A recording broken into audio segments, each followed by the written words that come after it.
Well, welcome once again to the Wise Old Soul, where we all know in each and every one of us, we will find that wise old soul. And today I am very excited about having Tom Cronin with me from Australia. And Tom, you've got such a wonderful story. I know that you started in the financial business. You held a position there for 26 years. That had to have been a pressure cooker. And all of a sudden, your life started to go down a different path. And here we are today with you looking to really kind of get this stillness project off where 1 billion people would be meditating. So, Tom, maybe we can go back a few years and how did you get into meditation, and how did you get out of the financial industry? What happened? That's a heck of a change. It's definitely an extremity of two worlds for sure. Firstly, we'll start with the broking and the finance industry. So I was very young. I was 18 years old, finished school and decided to go traveling around the world. And this is pretty much a rite of passage for Australians.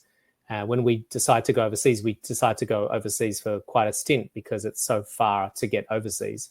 So I'd been backpacking around the world for about 12 months. And then when I came back, I had a few months to fill in before I was going to do a university degree. So I just applied for a bunch of jobs in the paper. And this was before the internet. And the way we found jobs was using the newspaper. So I applied for a bunch of jobs. Next thing, I'm on a trading room floor. And it was the same year Wolf of Wall Street started his job in 1987. And it was kind of the crazy Wild West of the finance markets. It was very unregulated, unchecked, and it was crazy times. And before long, I was into lots of drinking, partying, drugs, obviously, and very, very late nights, extreme chaos in the daytime on a trading room floor. And what happened was over time, the accumulation of stress in my body and on my nervous system started to show up and impact me. And this started as like anxiety and panic attacks and depression, but it really started to morph and grow into something quite substantial. And eventually, after a few years, I had what was technically diagnosed as a nervous breakdown. So I was incapacitated. I really couldn't go to work. I was having mental health leave. I was riddled with deep, dark depression, these extreme panic attacks, anxiety, insomnia, and eventually agoraphobia. And doctors were giving me medication. I was seeing psychiatrists and psychologists, but I just felt something inside me wasn't quite right with that path, or something wasn't resonating. And the universe divinely organized for me to see a documentary about a property developer that was doing very successful things in Australia, building massive high-rise buildings. And there was a tiny segment in that story about how he used transcendental meditation as a tool for his stress management. And this idea of transcending in meditation, those two things together. I'd never come across meditation, but it really was like something had been ignited inside me. And so that's when I started to do my research and explore meditation and many different styles of meditation. But what I really resonated with was this transcending meditation. So that's where I started, by just learning to meditate and integrating that, going back to work and working on the trading room floor. So that was the starting point, and I continued on for 16 more years as a broker, but just meditating and not doing the drugs or the drinking. Good for you. What a change. I just can't imagine, being in such a pressure cooker, and just literally what I'm hearing is you were literally going off the rails. Yeah. And obviously you were ready to find something else, which you have. And you mentioned transcendental meditation for the first time. And I was introduced to that as well with Deepak Chopra and Wayne Dyer when we were doing seminar work across North America. I was fortunate enough to hire them and do some seminar work. And that got me into meditation and just quieting the mind. And it made such a huge difference. So you were introduced to this method. Now, what about, where are you today? You're quite aware of different meditation techniques. You teach an awful lot of people how to meditate. What method or how are you meditating today, and how are you coaching others to get out of this rat race and allow their minds to quieten down? Yeah, so going back to when I started doing what's called also Vedic meditation, so Vedic meditation, transcendental meditation, and I think Deepak Chopra's primordial sound technique is very similar, where we're using primordial vibrations or resonances or mantras to take the mind beyond. And transcending means to go beyond thinking, beyond your emotional experience, and beyond your physicality even. So it's quite a profound experience where we go into what's called Turiya, which means the fourth state. And so when I went into these deep states of meditation quite quickly with my technique that I'd learned, what happened was my body went out of this sympathetic nervous system, which is the stress response, into the parasympathetic nervous system. And that was a game changer for me. So all of those anomalies started to just simply melt away. And I became a very successful broker over all these years. And then what happened was, because I was doing further and further research into meditation, Eastern philosophy, and traveling across overseas, doing some more advanced programs and protocols, I decided eventually that I wanted to step out of that space as a broker and enter into a whole new world of being a meditation teacher and a coach and a speaker. And so now what I do these days, firstly with my own practice, is it's a very holistic approach. And this is one of the things that I teach in my retreats and in my workshops, is that meditation is a very profound tool to create an enormous amount of change in our lives. And as well as that, I do other things like yoga, my gym, breath work, do saunas, and all sorts of different things that support my meditation practice. So I'm not going to ever say that this is a one-hit wonder that will solve all of your problems. You don't need to do anything else. I think we do need to take a holistic approach to health and wellness. But the technique that I teach and practice still to this day, after 28 years now, is I still use Vedic meditation or transcendental meditation. Over time, what happens is we get more advanced programs and processes. So I've gone through quite a few advanced mantras and advanced processes that I integrate on a daily basis. But for anyone that's just starting out, I teach them the very basic version, which is that you sit with your particular mantra, and we teach you how to go beyond the experience of your thinking mind. It's really, most of our problems come from the thinking mind. If you think about all that, there is obviously the physical body, which holds a lot of our traumas, and we do need to address the physiology as well as the thinking mind. But we really want to start with, who are you when you don't think, and get you into the state of consciousness, or you being. There's the verb being and the noun being. So really getting you into the state of presence, awareness, or being is really where true freedom starts to lie. Fabulous. And so through the years, you've been able to develop more and more. I heard you talk about your gym, yoga. It's expanded significantly to the point that you also do corporate work at, some of the companies that you have coached and worked with, Amazon and Oracle, Coca-Cola, Harvard, Qantas. It's remarkable what you've been able to do. And when you take it corporately, are you able to actually get the corporation to buy in, and you're teaching their staff, their executives? How do you fit into that corporate side? Yeah, it's not as big a buy-in as I'd like from the corporates yet. We still have a way to go before they are really starting to appreciate and recognize and embrace these practices on a bigger level. The science is there, but they're just really slow still to really embrace it on a practical level. I've got one organization that I work with. I'm not even allowed to use the word meditation. I have to use the word stress reduction, because I think it's going to conflict with people's religions or social viewpoints and things like that. So it's still early days, but I generally start with a keynote presentation talking about the sympathetic and the parasympathetic, the impact of being in the sympathetic nervous system, that's a stress response, how that's going to deteriorate your physical, mental, and emotional state, and over long term, going to really have a major impact on your health, and why we need to be operating in the parasympathetic, which is the peace response. And we call this flow state. So I'm doing a lot of work and moving a lot more towards work with companies in flow state, and the power of what happens when we get in that state. So it's just slow for companies to really start to embrace the science behind it and to go beyond the idea that this is a spiritual practice. No, this is an optimization of the human experience practice. And that's what I'm just working with a lot of them to try to help them understand. So the early stages is just giving them the awareness first of the possibility of different alternatives for their staff, and a few minor techniques to give them some meditation processes to help them start to get a taste for it and experience for it. Some companies, I worked with Amazon's legal team for 2 years, and they were all in. They ran the program with the transcending meditation, and I worked with some of their staff to get them into that practice, which has been phenomenal. Well, they've got to be seeing the results of when people start to get a little more balanced. Those 60, 70,000 thoughts that we have today are the same ones we have tomorrow and had yesterday. Those are some of the numbers that I've heard. But once meditation starts, you're actually able to release some of that. Would that be correct? Well, I think that the greatest benefits that come from meditation is that we operate from a very different place. Now, and this is why it's really hard for a lot of the staff to integrate meditation on a daily basis, because we still measure our identity on activity, actions, acquisitions.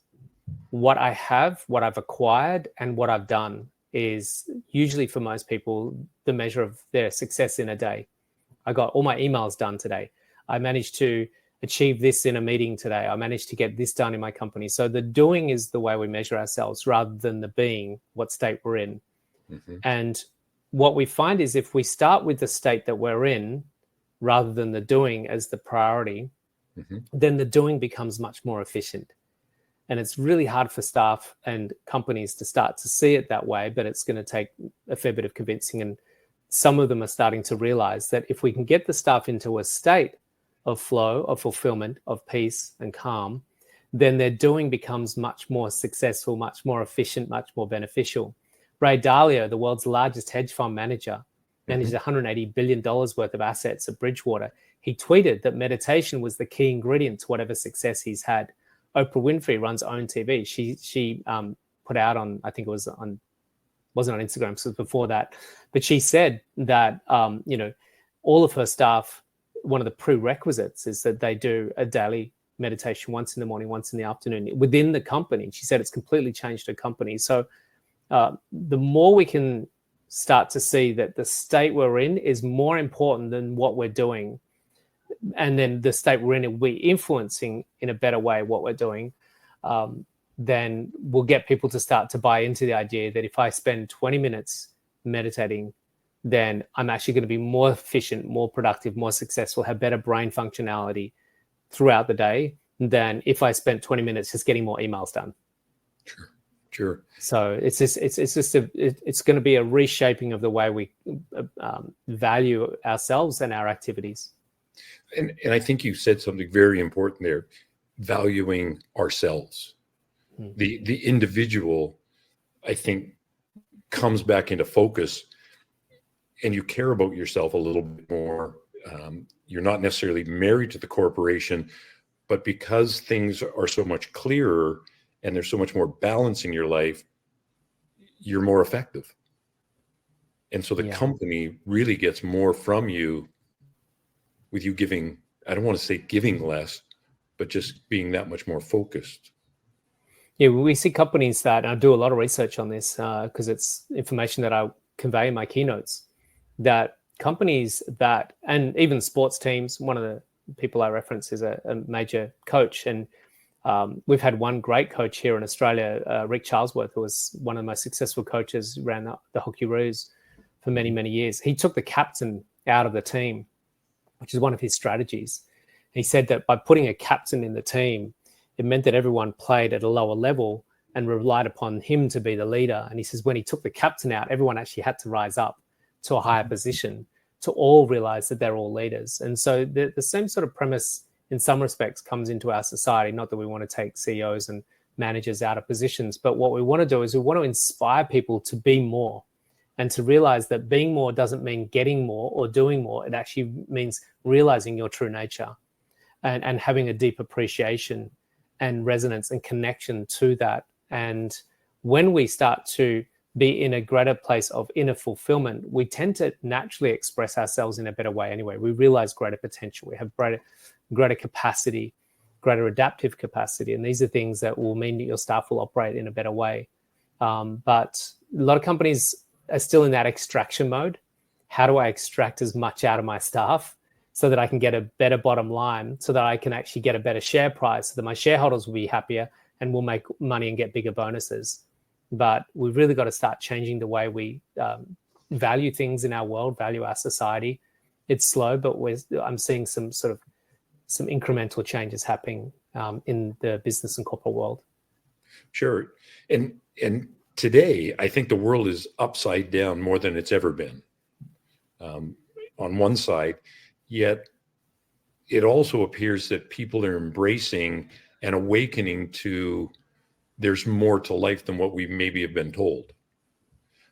Do you see those two kind of dovetailing together through all this work that you're doing?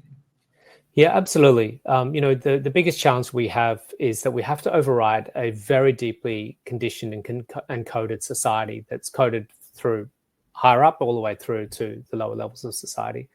And that is that your sense of fulfillment will be dependent upon what you extract from life. So if you have a nice house, if you have a nice car, if you get, more Coca-Cola, or if you get, higher levels of Bitcoin, then you will respond in your state to that situation. So you're in what we call outcome-oriented happiness, where your happiness is dependent on a particular outcome. And you need an outcome or an acquisition to elevate your state. And we're coded with this on our Netflix and our TV commercials all around us, is that very deeply ingrained code that extraction from life will make you more fulfilled. And that's obviously extremely detrimental to our society and to our environment, but it's also really disempowering for the individual, because it means that circumstances, things that you get, the way things unfold in life are going to be what you're at the mercy of. And it never unfolds how we want it to. We never get to where we want to, and we're always looking for more. And so we'll never really reach a level of fulfillment, which is why we've got one of the wealthiest societies we've ever been in.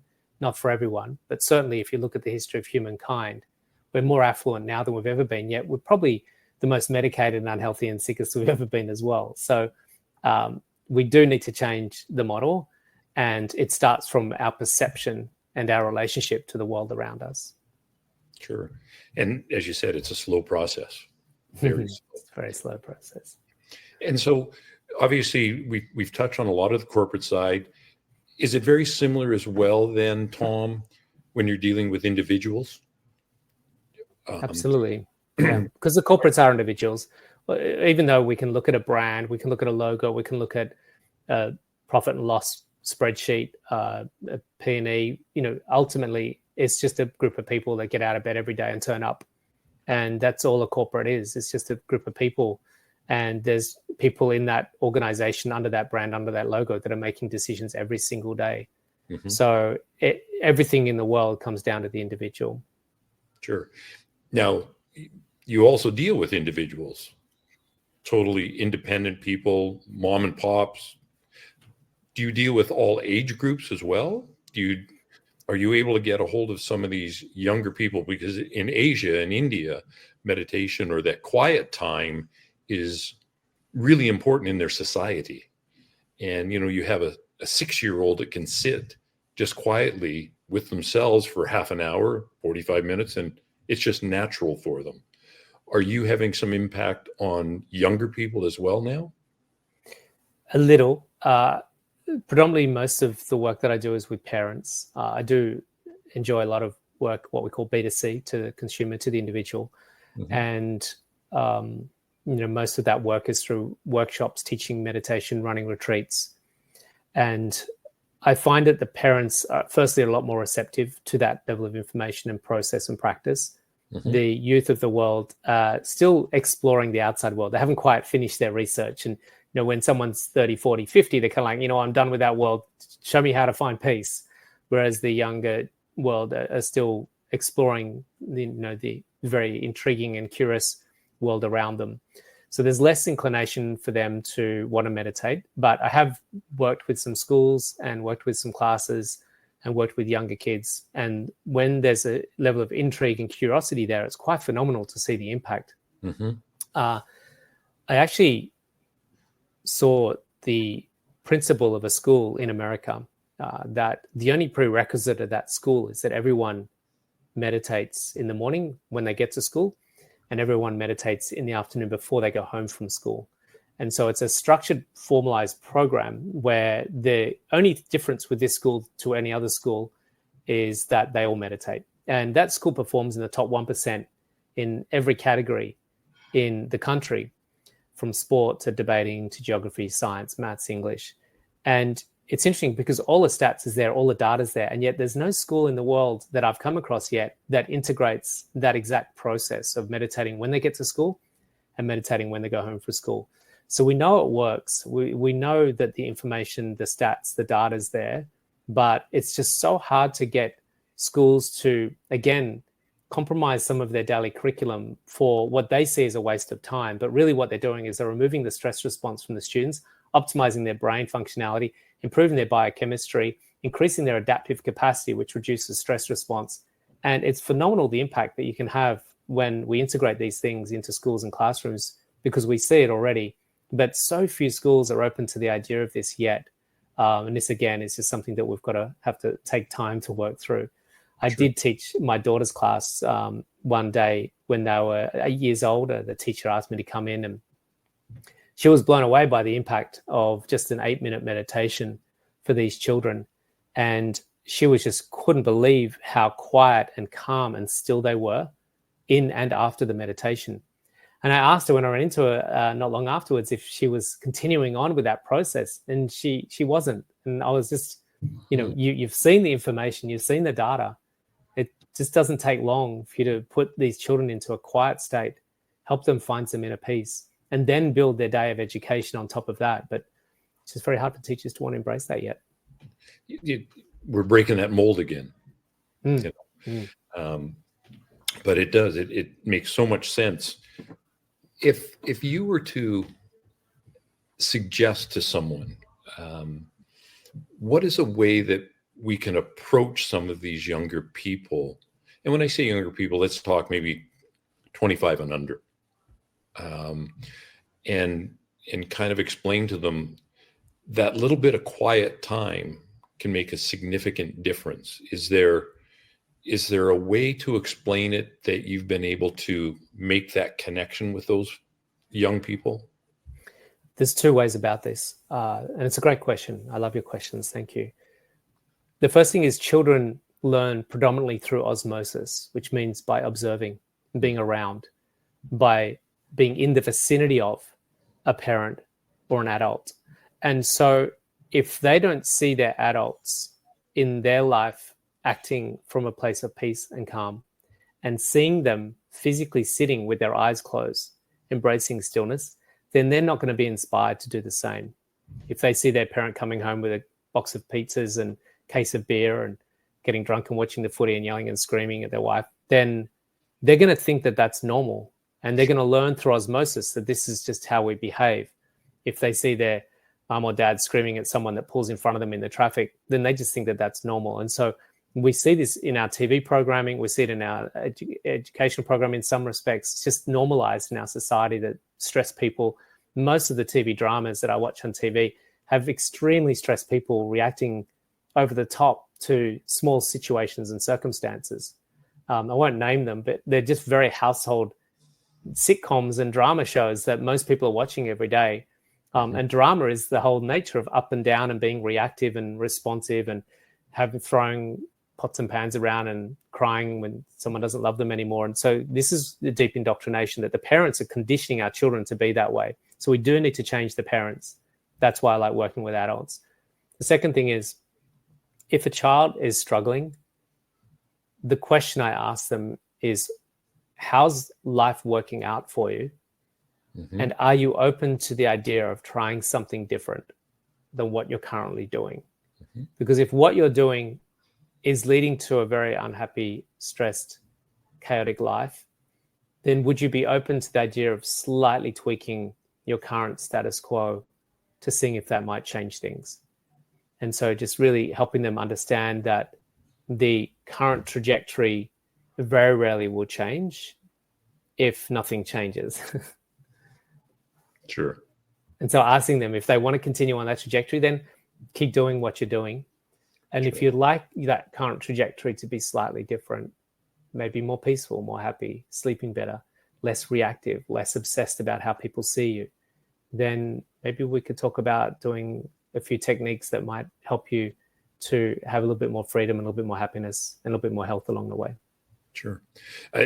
Tom, I can't tell you how I'm just so happy that there's someone out there doing that. As a young man, I was a relatively calm person, as so I thought.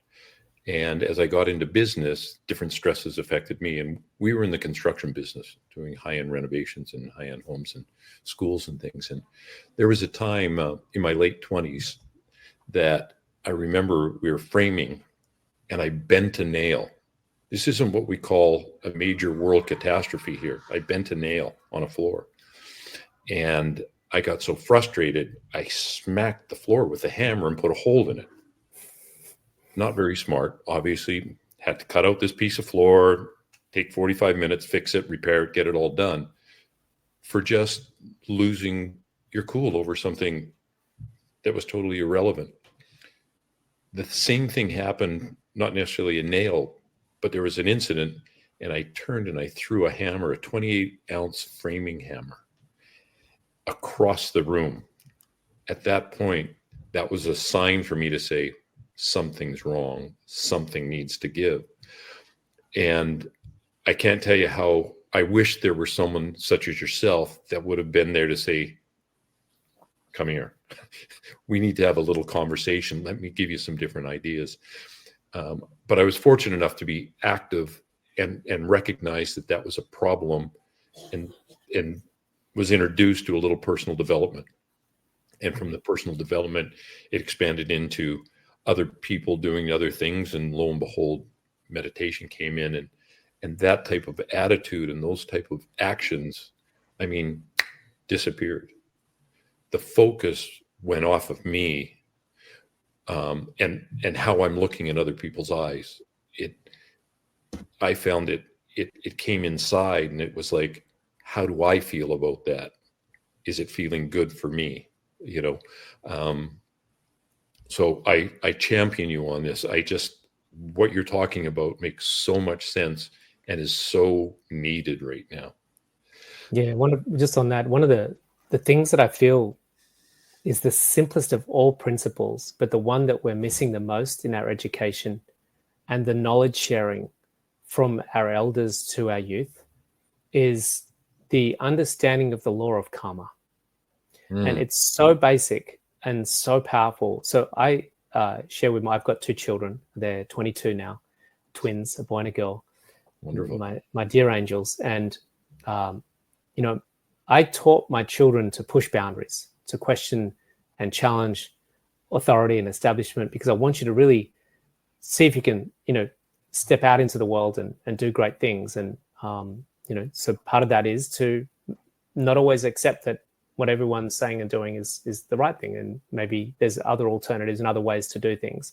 Mm-hmm. But at the same time, I had to teach them the law of karma, because sometimes you're going to do things that maybe aren't the right thing, and you're going to suffer the consequences. And so karma is an incredible process that teaches us the law of cause and effect. And I said that you're going to have to learn through life that certain things, and sometimes you learn the hard way, certain things you're going to do, and you're going to cop the consequences. But those consequences aren't there to punish you. Those consequences are there to support you to actually find the right path. And so teaching children, like you said, you smashed that floorboard, then you spent 45 minutes having to fix the damage.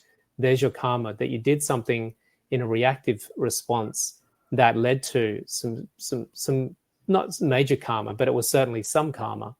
And so letting them know that they're in a sort of a quantum field of intelligence that is always guiding and supporting them, and that for every action, there's a corresponding reaction. You help the lady cross the road, she gives you $5. You go and steal the old lady's handbag, you're going to get put in prison. And so this incredible science and intelligence is actually there as part of a support system for them, and to help them start to see that. And that's going to help them make better decisions and guide them through life more than anything else. Perfect. You know, you and I are a little bit older. You know, I'm still part of the baby boomer generation, and we were brought up in a system that we were told all the things that we were supposed to do, how to behave, etc. And I really appreciate the fact that you're suggesting to your children, you know, these are things that we've been told, but I'm not necessarily saying you have to abide by them. You need to push the boundaries a little bit.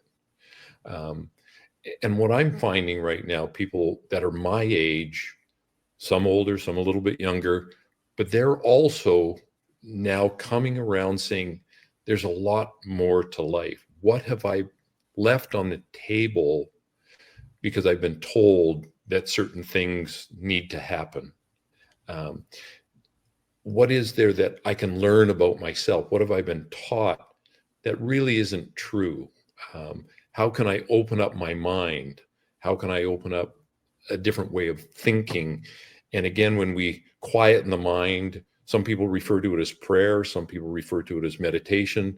But when we do quiet that mind, what I'm finding are our friends right now are starting to consider, wow, that quiet time is really cracking me open, which, as you said earlier, Tom, is giving permission now to a younger generation, grandparents, even to grandchildren versus parents to children. There seems to be a real significant link today, grandparents to grandchildren. It's almost like they're bypassing some of the parent stuff. Are you witnessing any of this? Certainly some of that. I think what I'm more interested in is giving people access to not the data in their brain, which is coded into them predominantly partly through ancestry and genetics, but predominantly through the society that they're in, but to access an interior field of wisdom, because wisdom is innate. It's not something we learn. It's not something that you get on a podcast. Wisdom is something that we deeply know.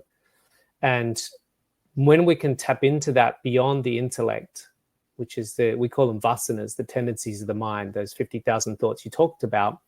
If we took an audit of those thoughts, you will see that many of them are repetitive thoughts, and most of them aren't really actually your thoughts. So if you're watching TV and there's a commercial about drinking beer, then you're now engaging in the people who have made that ad, their thoughts, because they're the ones that are programming your mind to drink beer. So we want to access the field of wisdom that's inside of us, a deep intuition and a guidance system that is something that helps us make better decisions. But when we operate from the thinking coded mind, then our daily code that we're having put in front of us, if you just watch any free-to-air TV, you're going to get a bunch of ads popping up in between the show. And a lot of those ads are going to be for pizza.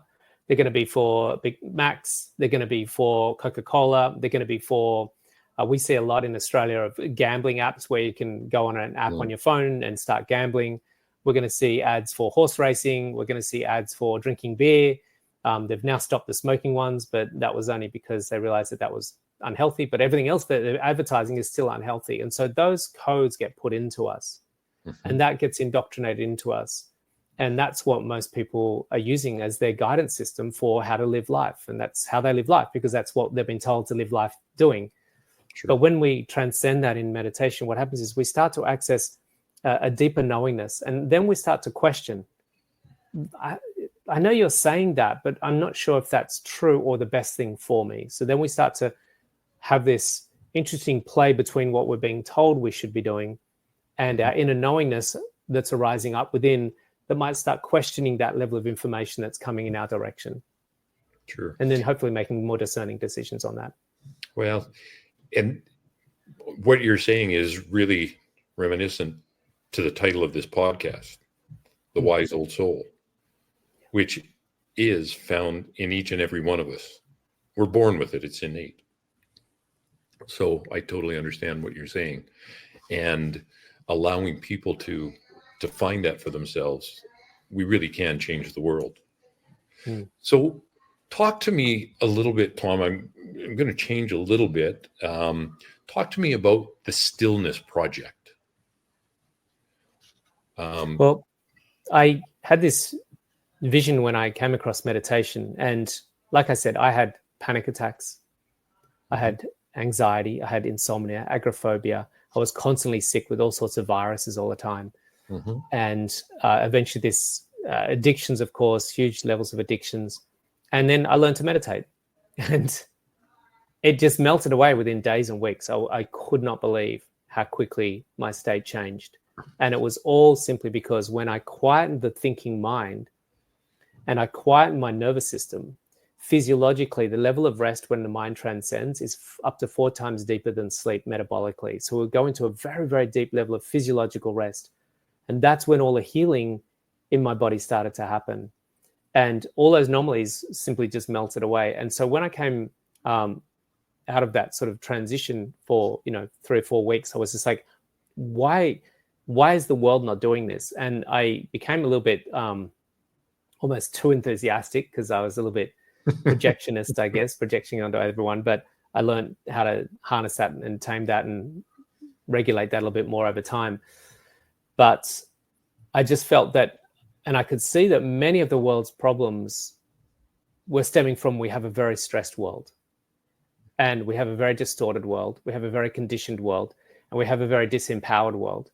And the meditation solves many of those problems by simply closing our eyes, sitting for 20 minutes, and going into a deeper meditation.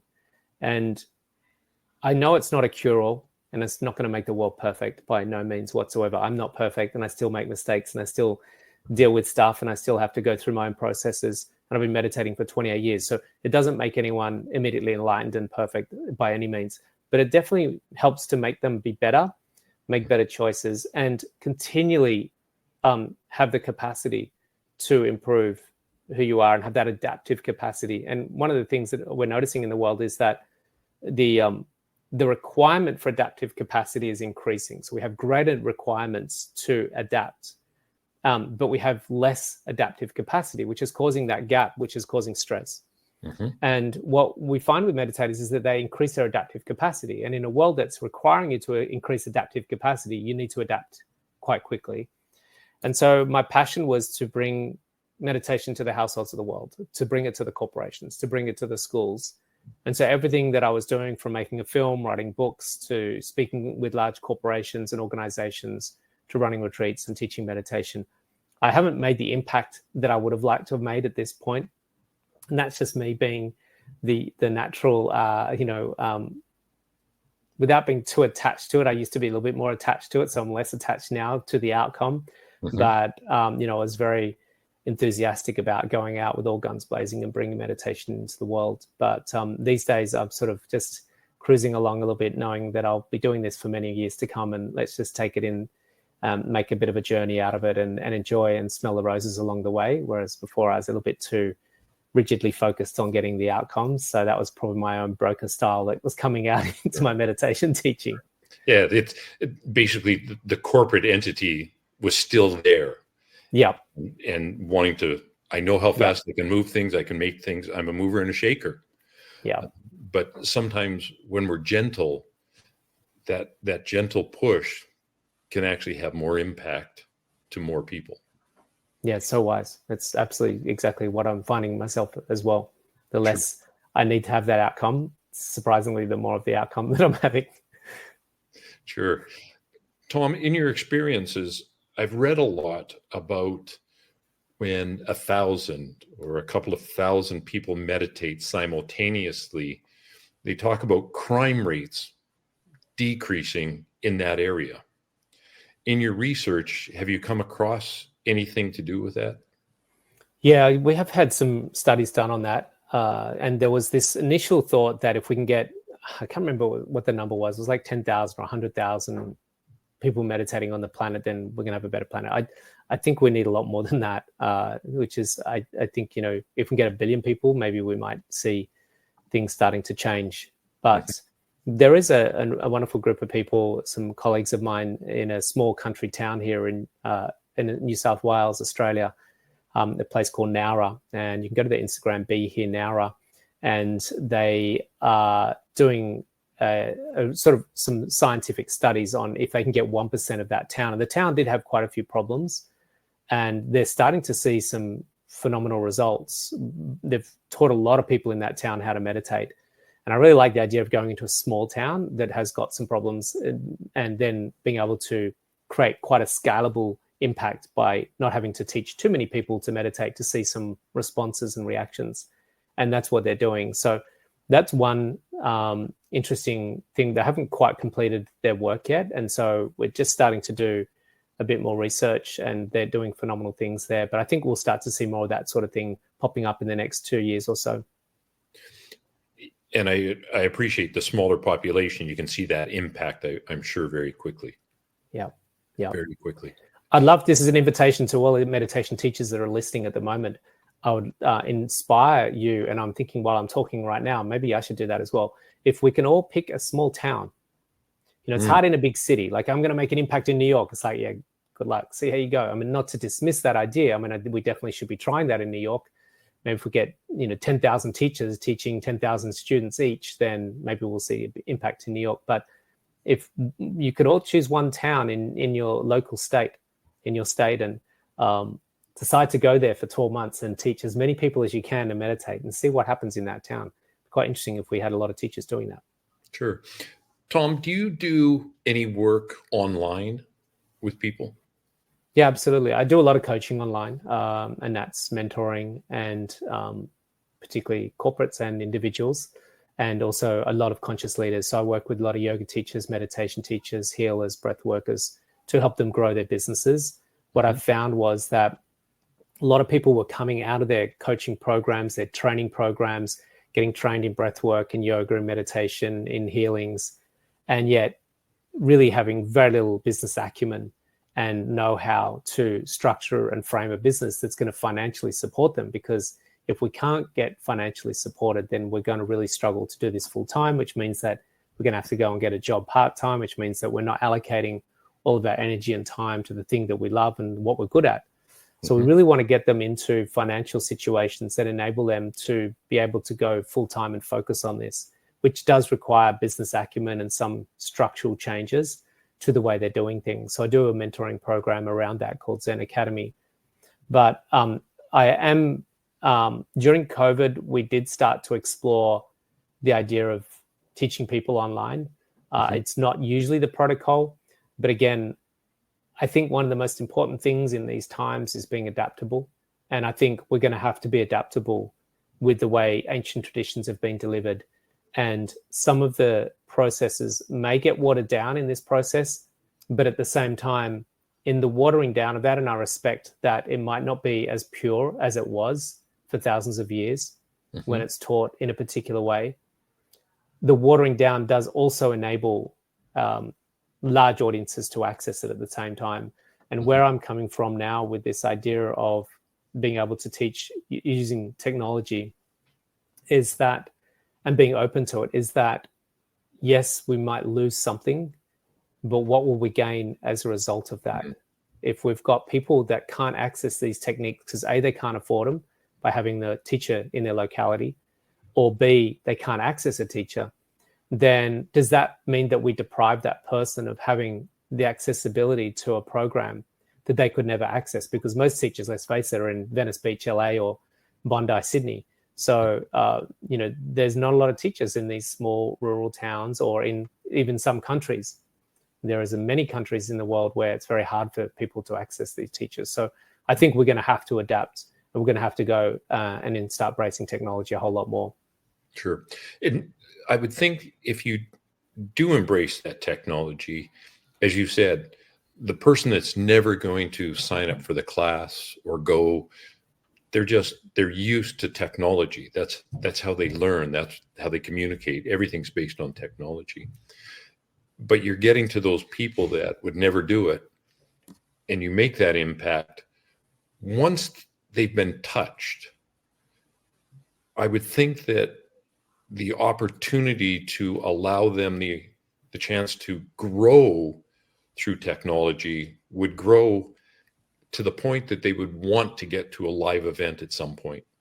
They would want to meet you face to face, or meet that teacher face to face, and really get a grounding. So again, it's starting small. I appreciate, and I get the watered down idea, but at the end of the day, it could be a massive mountain.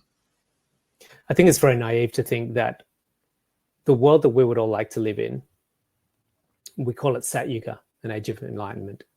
Mm-hmm. Be very naive to think that we're going to get there without technology. The knowledge has been around for thousands of years, and it couldn't spread very far because of its limitations.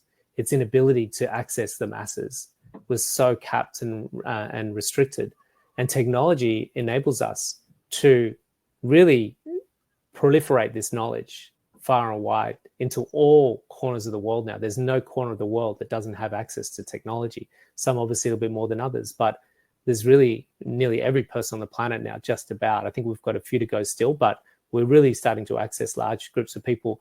And even if that person never is able to get to a live event, the fact is that they can still learn this wisdom, learn these ancient techniques, and learn these methodologies. And I understand and appreciate a lot of teachers wanting to be rigid and calcified about holding on to traditions in a particular way. I get that. I respect that purity that they're wanting to maintain. Mm-hmm. And I'm all for that. I think it's good that we've got some people maintaining that purity. Mm-hmm. I think if you want to get to Sat Yuga, there's no way we're going to be able to do that by doing it that way. We are going to have to open up, and we're going to have to be adaptable. And technology is, we talk about this in the portal, technology is here to help bootleg us upwards. It's here as a part of the methodology for us to get to an enlightened planet. Mm-hmm. And one thing I find fascinating is that some of the greatest, most awakened sages of our history, from Sri Sri Anandamayee Ma, from Paramahansa Yogananda, from Ramana Maharshi, these people all have Instagram accounts. It's quite fascinating. And they've got people obviously facilitating those Instagram accounts, but their quotes, their wisdom is able to be retained, not just preserved, but also shared in a much bigger way, because they have podcasts now playing their recordings, they have Instagram accounts now, and they have YouTube channels now. And so it's really exciting how technology is enabling us to spread this information in a really wonderful way. Yeah, I just see so much growth with it.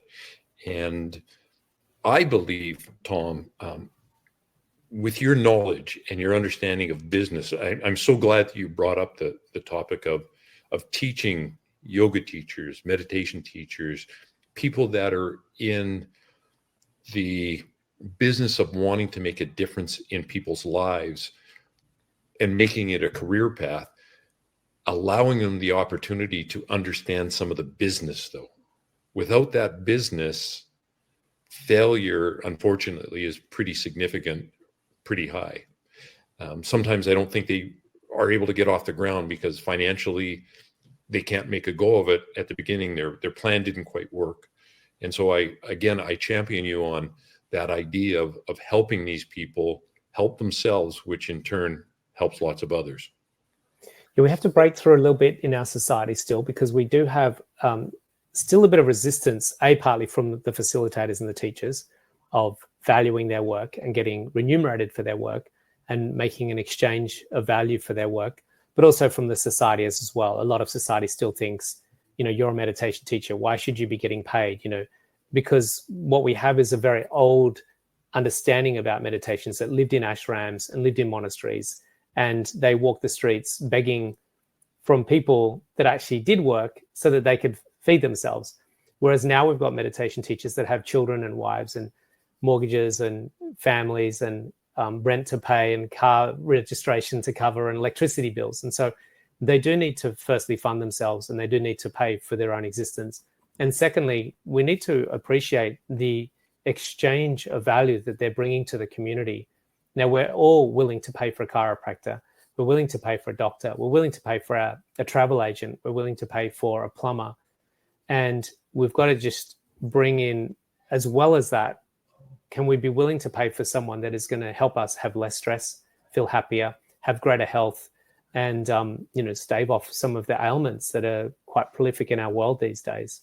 And we've known that meditation and yoga can play a huge role in making society a healthier, happier place. So is it okay that we, make millions, if not billions, from selling Coca-Cola, but we're not okay with someone getting paid to teach meditation or yoga? So these are the sort of things that we've just got to help society shift their awareness and start to break down some old preconceived thoughts that we've got running through our society still. So, Tom, what would it take for people such as yourself, myself? We've got a friend in Karin Swain who does wonderful work on Sunday evenings and also has a great podcast out there. But taking some of these individuals such as ourselves and coming together and literally planning in 3 months or 4 months, 6 months, I don't care if it's a year, and say, we want to meditate on a particular day. I appreciate they've done it on rare occasions, but really linking together many people that are doing podcasts. There's such an impact online today. How can we put that together and set up a time that we do meditate? Yes, I appreciate there's different time zones to deal with. So, how we deal with it, I don't know, but there's got to be a way to introduce this in a massive way just for the sake of doing it. I see the connections that you've developed, the way you're able to communicate. I very much appreciate you're keeping these very simple, straightforward. I think there's an opportunity to try to do something to bring awareness to quiet time for people. Yeah, I love that idea. Have you they done do it in look, we have had some group meditations globally. We've done some really exciting live, what we call med mobs in Sydney, where we would secretly organize large groups of people, hundreds of people, to go to a particular location and then just sit down randomly and all meditate together in the middle of a street, in the middle of a public walkway. We did it in Martin Place during Christmas time a few years ago, and we got a really good video of that. So we've done some large group ones in person, and we've definitely seen people like Deepak and Gabby Bernstein, Oprah Winfrey collaborate doing large global ones. My vision is this. There's a lot of work goes into organizing one of those types of events. And a lot of people say they're going to turn up and they don't end up turning up. And it's just a lot of work. And I do like the idea and I like the vision of it. But if I can get 1 billion people meditating, now those people, without coordinating a particular time for all of us to meditate, but if everyone, and generally most of my students still meditate every day. So if you've got meditators all around the world meditating on a daily basis, then you're going to get that goal happening anyway. And what you're going to see is this really nice 24-hour window as the sun moves around and everyone gets up each morning to meditate. Then generally by nature, you should have that happening anyway, which is the whole world meditating. Well, large groups of meditators meditating not simultaneously at that particular minute, but throughout that 24-hour window. Because if they all meditate on a daily basis, then you're going to get a whole day of people meditating. Sure. Well, as we get closer to wrapping things up, maybe you could talk to me a little bit about some of the books that you've written, Tom. Yeah, I guess our main book is the book, The Portal, that came with the film. So we've got a film out which looks at crisis and how meditation helps us get through crisis, and how we'll look at individual crisis. And we've got 6 individual stories that have all gone through crisis. And we've got a global crisis that we're facing as well. And that global crisis is a result of individual crises. And so we look at how meditation can help liberate us from the crisis and help us up level to a whole new level. And the crisis was actually playing a particular role in our life to help us get to that next level, because sometimes we don't get to the next level unless we have a crisis. Ideally, we want to get to the next level without the crisis. But unfortunately for humanity and our resistance to change, it looks like more often than not we need a crisis. So the book, The Portal, was an extraction of the film. We took those interviews, and Jackie and I, the director and myself, we added more chapters to the book. And that book's a really beautiful insight into where the world's at, where we might be at, and how we can transform using meditation. I've got a few other books, a kid's book called Missy Moo Meditates, which is about Missy Moo teaching her sister Boo how to meditate, and that's for children. And there's a little guided meditation in the back of that book. I've got a book on how to reduce anxiety and panic attacks, one on how to improve sleep, one on the 7 states of consciousness, another one looking at the mechanics of change and how Brahma, Vishnu, and Shiva, or the creative operator, the maintenance operator, and the destructive operator, are always at play in our life at any given point in time, and how we want to be Brahma dominant, creator dominant, and not destructive dominant. Unfortunately, for most of us, we're neither maintenance or destruction, which is very chaotic and messy. Sure. Now, where can they get those books? Where are they? I think the best place for all of it, to find the film, the books, my retreats, my coaching programs, courses, just go to tomcronin.com and they'll be able to find all the information there on the website. Perfect. Well, Tom, I think we could sit and continue to chat. Absolutely. I so appreciate you taking the time with us today and giving us a little insight to your own wise old soul. I so much appreciate what you're doing. I want to see you more successful than ever. Your vision is superb. Thank you. And I look forward to having the opportunity to speak with you again in the coming years, days, months, whatever it may be. It's a delight. Thanks for inviting me along, and thanks for listening, everyone. And if you want to find me, come to Instagram, Tom Cronin, one word. Send me a message. I love hearing from people, and I'll be there to respond to you. Terrific. We'll make sure that we put some of that in the information when we upload it a little bit further down the way. Tom, again, thank you. Have yourself a blessed day. Thank you.